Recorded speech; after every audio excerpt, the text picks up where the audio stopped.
The Champions League used to be the biggest competition in European football until UEFA decided to ruin it. Structure changes, threatening players' lives and killing Sevilla's chances of ever winning a European trophy again. What the heck is going on? Why has UEFA ruined the beautiful game? There used to be nothing like it. Exciting nights in the competition featuring the biggest teams across different countries, but with that new rule tweak now, it isn't adding up. During the 2023-24 Champions League group stage draw, UEFA made the announcement that shocked the world. They had decided that the Champions League was going to take a new format from the current season, and the first change everyone could see was the most confusing one. Think about how it used to be so much fun watching the group stages with quality teams battling it out home and away. Just last season, we had Manchester United and Bayern Munich in the same group, PSG, Dortmund, AC Milan, and Newcastle in a blockbuster group, Napoli and Real Madrid. The point is, the competition followed a structure we all knew that quite simply added up. Made sense. With the new format though, it's different. All teams are in a single league phase now. Still scratching my head around who advised these guys on this one. For the first time in the competition, automated technology did the draws, and it's now structured in a completely different way.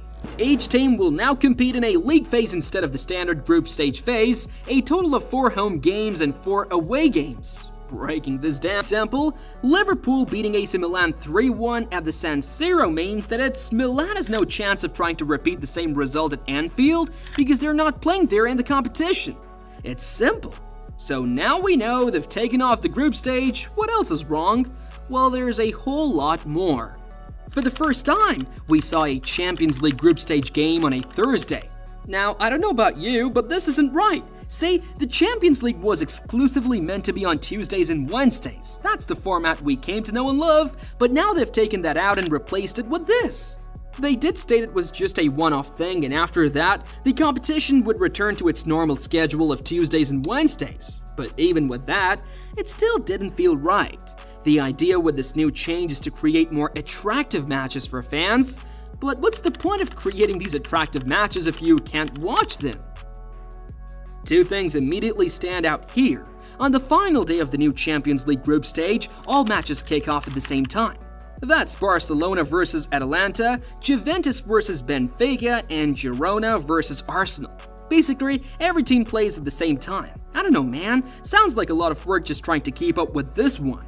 Also, notice the fixture dates in it too. See, for the first time in like forever, the Champions League group stage will extend into January. It's never happened before.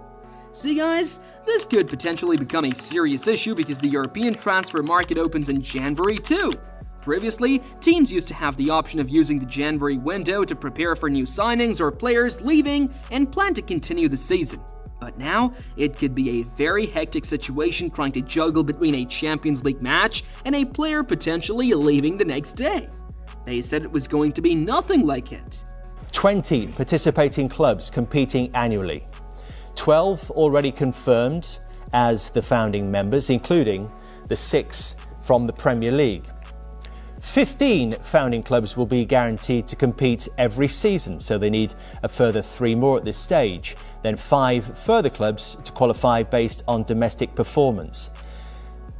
They'll be playing midweek fixtures with all clubs continuing in respective national leagues. That's their proposal, with an August start each year and clubs participating in 2 groups of 10.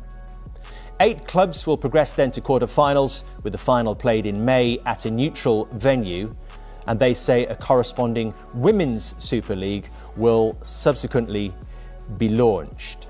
And yet, it very much is. Pretty sure no one can forget the whole saga back in 2020 when the Super League came out. Fans kicked against it. The clubs that backed it all backed out a few weeks later, and on their part, UEFA labeled them as an organization that wanted to destroy the beautiful game.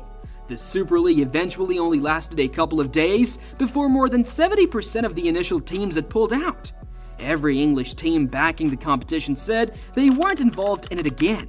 But the point is, from UEFA's angle, they kicked at these guys because they claimed they were only interested in making the rich get richer and the not-so-rich teams left with nothing. And that's ironic now because it's 2024 and they're doing the exact same thing. In the new competition format, UEFA claimed the old Champions League system had gotten boring, and no one really wanted to watch anymore, so in the new format, they expanded the competition, and what this means is for advertisement purposes. The big teams get to face each other more often. Think about it, we've already seen the likes of Liverpool and AC Milan go up against each other, Arsenal versus PSG. On the surface, this is what people had been asking for. Champions League games against the big teams, right? That's where the catch comes in, it goes deeper than that. I'll tell you about it in a minute, but first, in case you haven't hit that subscribe button to Total Footy, you're missing out, click it to get exclusive updates about the channel. Back to it now, and the point is, on the surface it seems like UEFA is solving a problem by making the big teams play each other more and creating entertaining matches. But in reality, it's worse. With this new setup, more big matches mean more revenue generated, and the money or funds from this is going to the big teams and UEFA who participate. Think about it, when Barcelona and Bayern Munich meet in a few weeks' time at the Estadio Luis Companies, the revenue generated from ticket sales on the home turf goes to Barcelona, the away ticket sales go to Bayern, and UEFA takes their cut as the competition hosts, and that's it. The problem they claim to fix, well, they're not fixing it. That's the truth, man. The new expanded format is just another way for UEFA to make money off the competition. If you look at the ideas the Super League proposed and what UEFA has done with the new group stage format, that's not exactly that much in terms of the differences. The big teams get to play each other more revenue for the organizers and the teams competing, as well as broadcast rights. And for the not-so-big teams, well, they're left to feed off whatever they can. What else is wrong with the competition? Well, brace up guys, because we could be in for a serious amount of injury problems this year. The previous 2 years have been a record high for the amount of serious injuries recorded in the game. Players like Gavi, David Alaba, Eder Militao, Thibaut Courtois, Sven Botman, Jurrien Timber. Dude, I could make an entire starting 11 and still have a list of players who've gotten ACL injuries or even more serious injuries in the past 2 years, and the sad reality is, that number will only keep on increasing.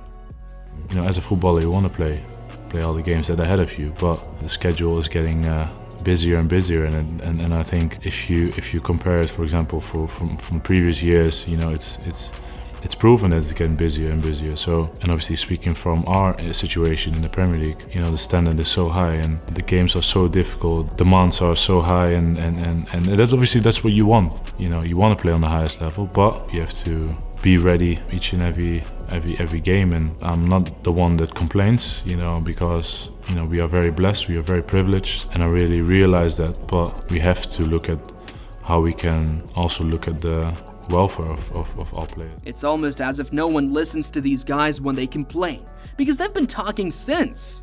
The games are becoming a lot more, and it's the same players playing these games. It only means one thing, in as much as they train hard to stay fit, at some point, the bodies will break down and the injuries come in. Just a few weeks after talking about players possibly going on strike due to the amount of games they have to play, Rodri gets a knee injury that rules him out of the rest of the season. It gets together when you realize the football calendar wasn't helping in the first place, and now UEFA has just worsened the whole thing. In the old Champions League format, 96 matches were played across 6 match days to determine a last 16.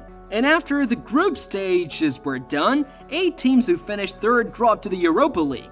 In the new format, it takes 144 matches across 8 match days to reduce the 36 teams to 24 teams, and we still won't have gotten to the round of 16 yet.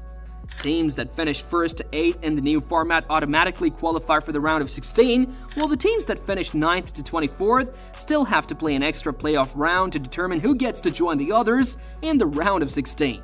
That's more games, putting more players at the risk of serious injuries. With this new format, I'm pretty sure they didn't think about it like this. Prolonging the competition means, at some point, we're going to start seeing less quality matches. Teams will rest the players fans turn out to see because they've gotten competitions coming up. The league calendars still remain the same. There's also the addition of the Club World Cup, which starts at the end of the year, and then you've got domestic cup competitions too. It's a schedule that seems impossible to compete with. The question is, what exactly was wrong with the old Champions League format? Well, some it was stale and outdated, but the reality is, that's what kept the fans watching. The world kind of grew used to seeing the 8-team format with the best teams all in the competition, Now it just feels like anyone can get in, again, all a money-making scheme from UEFA. If it isn't broke, don't fix it. Heck, they even changed the Champions League anthem too. Damn! On paper, it's an expanded competition featuring best teams on the continent battling for Europe's biggest club trophy, but watching it unfold over the last 2 match days, the excitement hasn't been the same. Barring a few surprise results like Aston Villa beating Bayern Munich and Real Madrid losing to Lille, pretty much every team you expected to win has won. It'll be interesting to see how the playoffs pan out, but I can probably guarantee one team that won't be happy with the new system, and it's these guys. Sevilla. The Europa League holders used to have what the world believed was a secret weapon. They'd finish third in the Champions League, drop down to the Europa League, win the competition, and repeat the cycle.